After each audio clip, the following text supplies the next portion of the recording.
Hello there, and welcome back. So today, for those of you who do not know, it is International Women's Day, and I would really like to play my part in reflecting upon the tremendous impact that women have had in all sectors of life, and specifically in the music scene, just really taking a step back and remembering the greats who spearheaded both women's representation within the industry, and frankly even just steering the whole bloody thing from genre to genre in the right direction. And in order to do that, I've come up with a short list of my favourite musicians who just so happen to be female and bring them to your attention. If you don't know them, you will know them.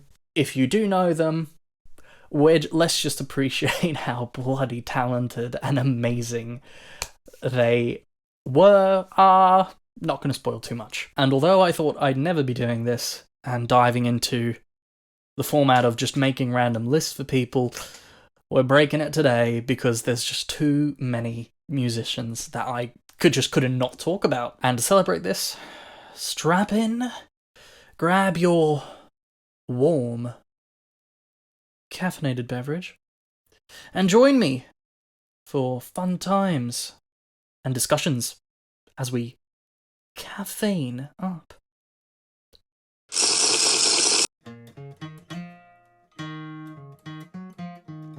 So the first talent that we're looking at today is Sister Rosetta Tharpe. I want to take today to just remind you that she was around and she really rocked the scene. Sister Rosetta Tharpe was active in the 50s, and she, in my mind, is one of the most iconic, traditional, early days blues gospel singers who really set the genre. She was one of Johnny Cash's favourite musicians to listen to, and the image of her chilling and playing with her beautiful white SG with those triple humbuckers and having just a crowd of people always emphatically tag along, sing along to the beautiful songs she was singing is never going to leave my mind. And what really impressed me more than anything was just the sense of community that her music seemed to just kind of have and bring people together. And in my mind, that is just one of the key core elements of a successful and talented musician. She spearheaded the genre of gospel and blues music, inspired the many soul musicians of today, the gospel singers back then, and many of the famous bluesmen that we come to respect today. Given the heavy impact she had on gospel specifically, I don't think that Ray Charles would be who he is without Rosetta Tharpe. If you don't know her, grab your streaming platforms and go listen, because she can belt it. I love me some Sister Rosetta Tharpe. And mind you, my lovely viewer, if you are enjoying my opinions and thoughts thus far in what's going on, please do consider popping me a cheeky subscription down below.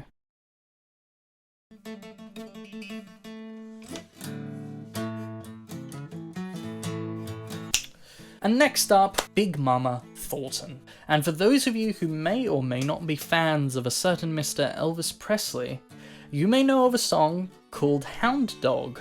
And I've noticed this isn't exactly in the public record, but the original person to sing and come up with this groovy, vibrant song was in fact Big Mama Thornton. And instead of the in-your-face, loud and groovy version that Elvis Presley kind of brought us and really popularized, Big Mama's version of the song is a lot more groovy, a lot more instrumental, leaves some space and breathing area for the guitars, the keys.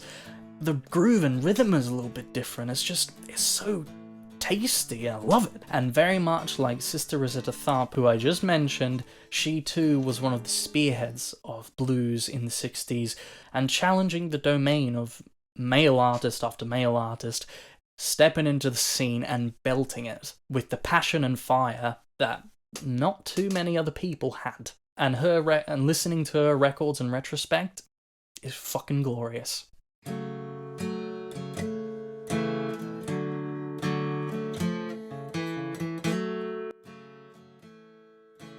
And you may be thinking, Fred, we've just talked about gospel.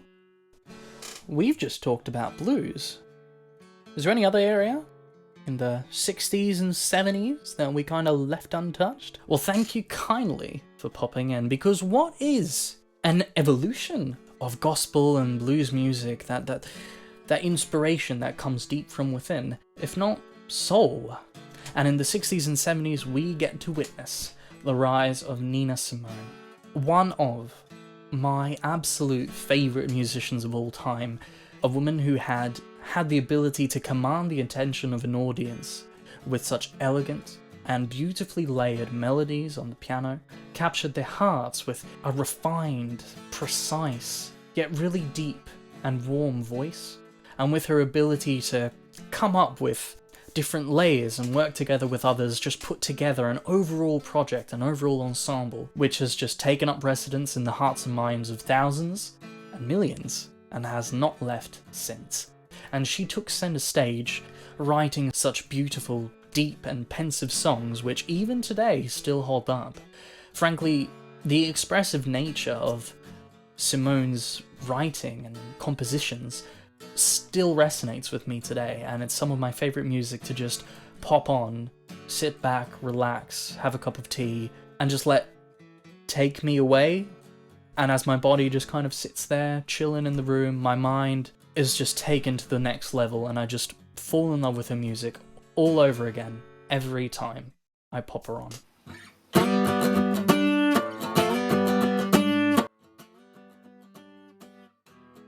And from there, next up, I would like to pay my respects to Suzi Quatro, someone who many of you may be a bit surprised to hear mentioned right now. I've always just had such a weird relationship with Suzi Quatro. So back when I was a kid, I didn't really pay that much attention to what Suzi Quatro had to offer, and yet every time my mum would pop her on, her raw talent, her unapologetic just nature would just grab me and force me to just kind of listen and get into it, even though I didn't necessarily share that willingness to do so, but instinctively I was just kind of forced to take part in what was going on. And for me, that song specifically was Devil's Gate Drive, that bluesy backbone with a little bit of a slightly more funky modern groove just pumped into the back of it, with Suzi's voice just going over the top, grabbing your attention, and in my mind almost a predecessor to punk even, just really shouting at you, getting you going, and the mix really gels together so well, and I love it. And for that reason, especially now that I've matured, that both my musical tastes and, I mean, just personally, I've matured as well, I'm really looking back and thoroughly enjoying a new opportunity to dive into her catalogue and really loving what she has to do. Having her come in with that badass attitude is just so refreshing. Really so refreshing and extraordinary. And next up on the line is perhaps one of the, if not the greatest, soul gospel singers of all time. Aretha Franklin. The one woman who I don't think anyone in the planet has ever even been able to say anything bad about musically, who had just that uncanny ability to just start going, sing over top of all these catchy elements of music. You know, you can think of freedom, you can think of respect, and you can think of just all these groovy, vivacious, and energetic songs which just have this ability to just climb, get to that climax, and still keep you going no matter what, carried by Aretha's just beautiful and magnificent voice. Just, I don't think we're ever gonna see such an astonishing voice come about, like, for the rest of time. And if I need to just waste any more time of yours and both mine when you could be listening to Aretha, please go listen to Aretha Franklin right now and just entreat your ears for a moment. Come back to me though, like, please, like, don't leave me, just come back to me. I don't really need to say too much, like, if I think of women in music, I think of Aretha Franklin. I think that really says enough about how impactful she was. No, but seriously, if you've gotten this far and you're enjoying, I put a lot of effort into today. If you wouldn't mind subscribing, that'd be pretty cool. Thank you.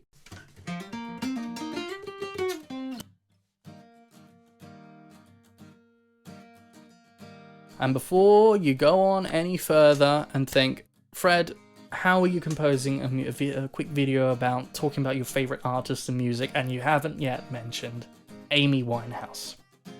I was getting there, but you know, like, there's so many wonderful musicians to choose from. I needed to get to at some point.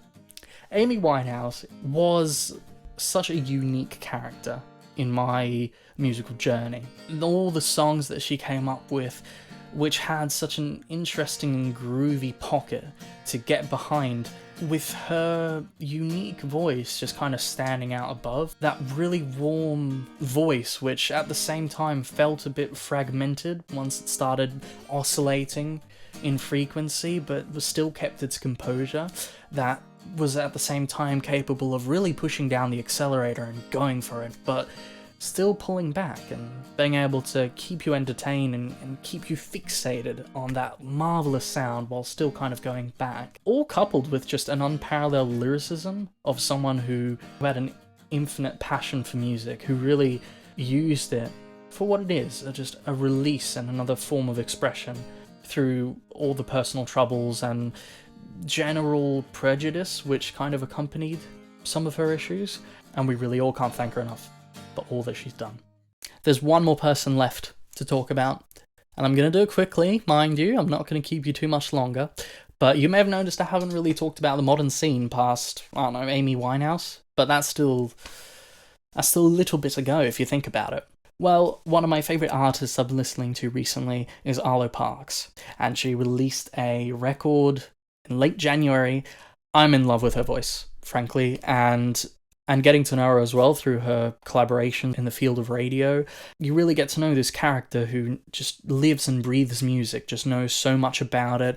This polyinstrumentalist can really find all these different ways to express her ideas and just pump out new, creative and original stuff, which is amazing. Listening to a new album, you know, you hear these gospel, these bluesy, these funky and soul-y influences, coupled with a modern reinterpretation of pop music, that South London modern flair and taste which really comes across. In one of her songs, Bluish, for example, you can really hear that basic rhythm and groove that characterizes a lot of that modern scene, but she takes it, reinterprets it, and makes it something fresh and really just so good to listen to and so refreshing in just a modern industry that drives me nuts, as we all know.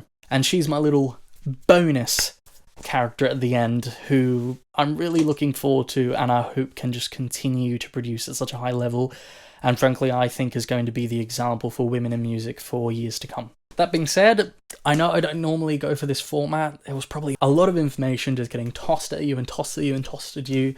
Fortunately, you can pause me and take a break if you need to, but I really enjoyed just having the platform to just go through all these amazing artists, especially today, just reflecting upon the tremendous impact that they've all had. That being said, thank you very much for tuning in. If you are interested in more stuff along this format, let me know. I thought that it was going to end up being a bit gratuitous, but I really found kind of a groove to talk in at the end of it, so I think this may have worked out quite well. I'm kind of happy with everything that ended up coming together here. So really, thank you very much. If you're new and you made it this far and enjoyed me chatting my usual shit, consider subbing down below. Stay tuned for some more updates and more thoughts coming to you this week. It's going to be a busy one. And yeah, that's it. I shall fuck off.